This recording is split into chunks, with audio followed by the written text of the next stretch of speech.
The new reinforced Phase 2 cockpit door meets all existing jar-fire requirements and consists of a new door blade, reinforced attachments, new latching principles and a new door opening logic. This code pad provides increased security levels and is used to notify cockpit crew of a request for entry, or to open the door in case of confirmed incapacitation of both pilots. The buzzer in the cockpit, rear of the overhead panel, provides an oral warning to notify the cockpit crew. This door control toggle switch with 3 positions and associated warning lights is normally installed on the pedestal, but can also be located on the overhead panel on request. The CDLS control door locking system is a control box located on the overhead panel which monitors latches and rapid pressure variations in the cockpit. For cockpit evacuation, there's an escape panel that can only be removed from inside the cockpit. Finally, the door is fitted with 3 electrical latches and a new spy hole.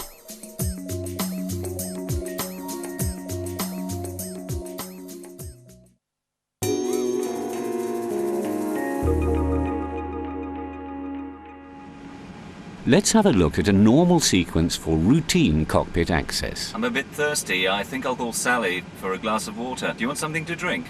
Yeah, why not? Why don't you ask her to bring a bottle of water with 2 glasses?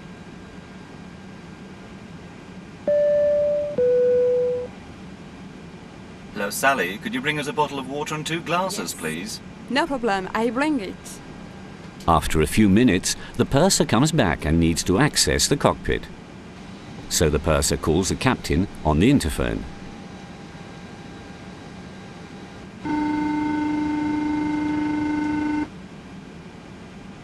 Hello? Captain, here's your water. Okay, fine. Then goes to the code pad and presses the hash key. In the cockpit, the buzzer sounds for 3 seconds.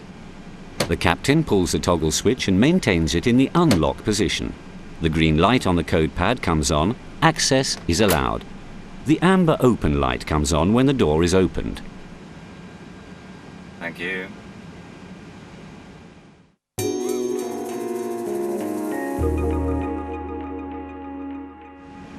Now let's see how the system works when the crew needs to lock the cockpit access door. On. First, when the door is closed, its normal state is locked. Parking brake? But what happens when the purser does not apply the normal procedure for requesting cockpit access? I don't think this is the normal procedure. I prefer to lock the door. Do you agree? Yeah, I do. It's a bit The suspicious. captain moves the toggle switch to the lock position. The open light remains extinguished. Now if we look at the code pad, the red LED is lit, confirming the door is locked. Be careful, automatic door opening, the code pad and the buzzer are inhibited for 5 minutes.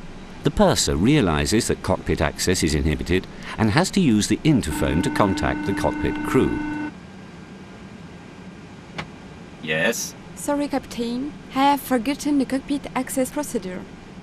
I just wanted to see if everything was okay. No problem, Sally. I'll open the door.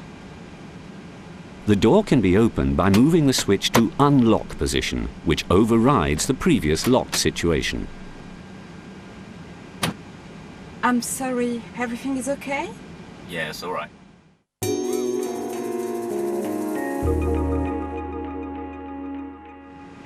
This example shows how to proceed in the case of crew incapacitation. The purser calls the captain through the interphone. Captain, it's Sally. But there's no answer from the captain. So the purser tries another way of contacting the cockpit crew, requesting entry by pressing the hash key on the code pad. The buzzer sounds for 3 seconds in the cockpit, but still no reaction from the cockpit crew side. So the purser tries another call on the interphone. Captain? Captain? Do you read me? It's Sally. Obtaining no response, she decides to use the emergency access procedure. On the code pad, she enters the emergency code, then presses the hash key. This triggers the timer for 30 seconds. The green LED on the code pad flashes, indicating imminent unlocking. In the cockpit, the buzzer sounds continuously, and the open light flashes, also indicating imminent unlocking. When the elapsed time is over, with no action from the cockpit crew, the door goes into unlocking sequence for 5 seconds. The green LED on the code pad remains steady. The open light comes on for 5 seconds during the unlocking sequence and the buzzer stops, indicating the door is unlocked. The purser now has 5 seconds to enter the cockpit.